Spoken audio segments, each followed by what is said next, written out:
Muy buenos días amigos de YouTube, gracias por visualizar este nuevo aporte. En esta oportunidad vamos a tratar un tema importante y básico de la sociología, pero también de las ciencias sociales. Es la definición de hecho social planteado por Emilio Durkheim. Antes de iniciar, te vamos a pedir que te suscribas a nuestro canal Homo Academicus para que podamos continuar haciendo estos videos que contribuyen de sobremanera a la expectativa que tienen las personas de conocer más acerca de las ciencias sociales. La definición de qué es un hecho social es planteada por Durkheim en el libro Las reglas del método sociológico.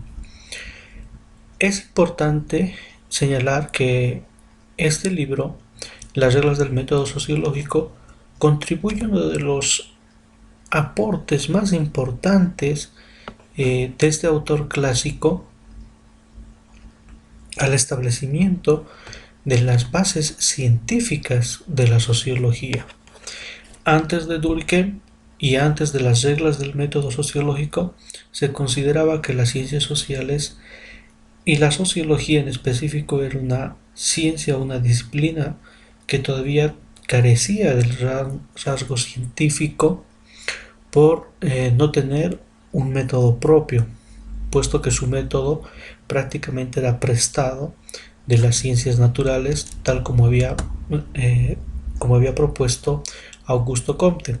Sin embargo, a través de las reglas del método sociológico, Emilio Durkheim establece las bases de un método propio para la sociología. Pero Emilio Durkheim comienza las reglas del método sociológico definiendo básicamente qué es un hecho social, porque para poder plantear una forma de proceder en la construcción del conocimiento hay que tener una noción clara de cuál es el objeto de estudio de la sociología. Para Durkheim, el objeto de estudio de la sociología son los hechos sociales. ¿Qué son los hechos sociales en palabras de Durkheim? Son maneras de obrar, de pensar, de sentir, que presentan la importante propiedad de existir con independencia de las conciencias individuales y que tienen poder coactivo por el cual se imponen. Es decir,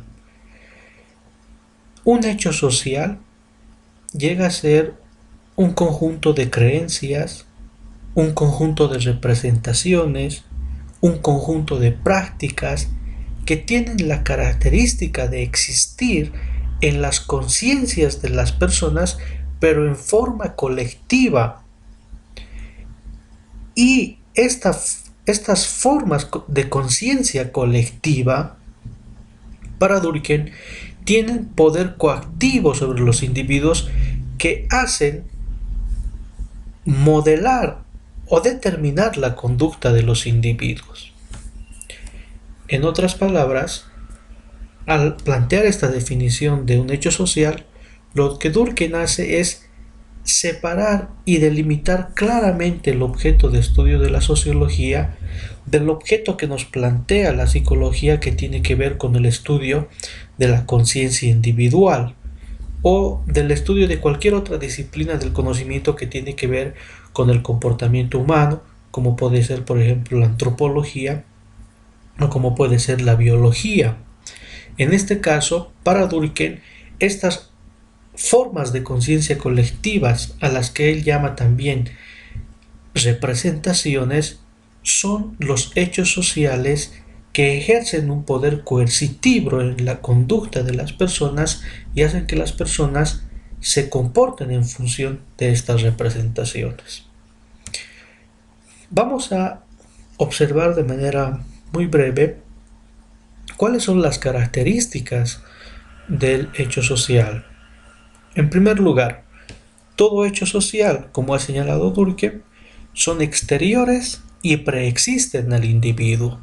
Es decir, las personas cuando nacen en una sociedad en la que ya se ha construido un conjunto de creencias, un conjunto de formas de conciencia colectiva que prácticamente preexisten al individuo. El individuo nace sobre estas formas de conciencia colectiva y es la sociedad la que se encarga a través de la educación y a través del proceso de socialización de internalizar estas reglas, estas creencias en las conciencias del individuo y por tanto son exteriores al individuo, es decir, que la forma de existencia de los hechos sociales no dependen de la individualidad, sino que estas formas de conciencia existen en los otros, en esa colectividad que es independiente de la existencia del individuo. Segundo, los hechos sociales tienen fuerza coercitiva sobre los individuos.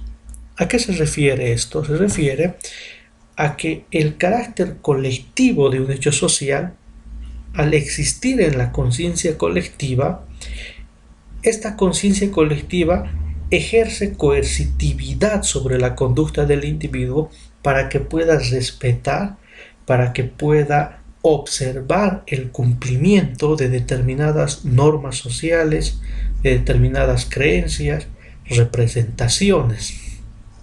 En otras palabras, en este planteamiento, Durkheim está dando cuenta de que el individuo no es libre de elegir y de que el individuo no tiene una conducta basada en el libre albedrío, sino que más bien la conducta del individuo está informada de esas formas de conciencia colectiva que actúan coercitivamente sobre él.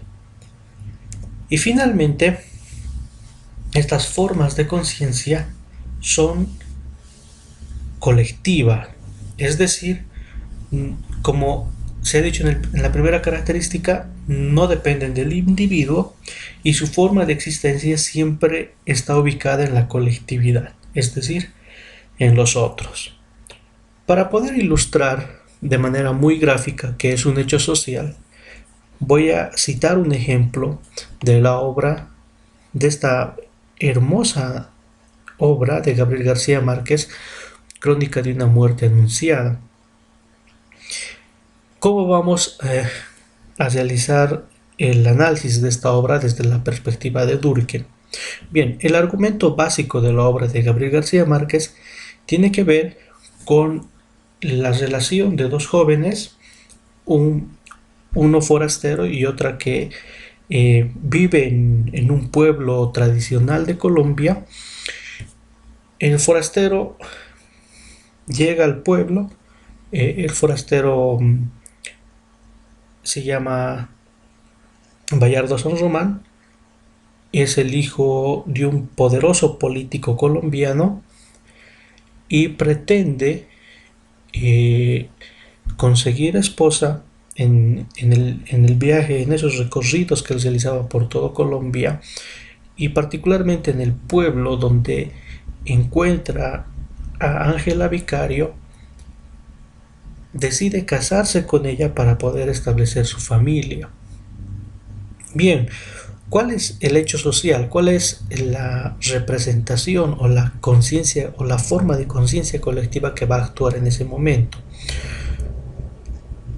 Según la creencia del pueblo, para que un matrimonio pueda tener éxito y asegurar su futuro, la novia debe ser virgen y debe mantener esta virginidad hasta la noche de bodas.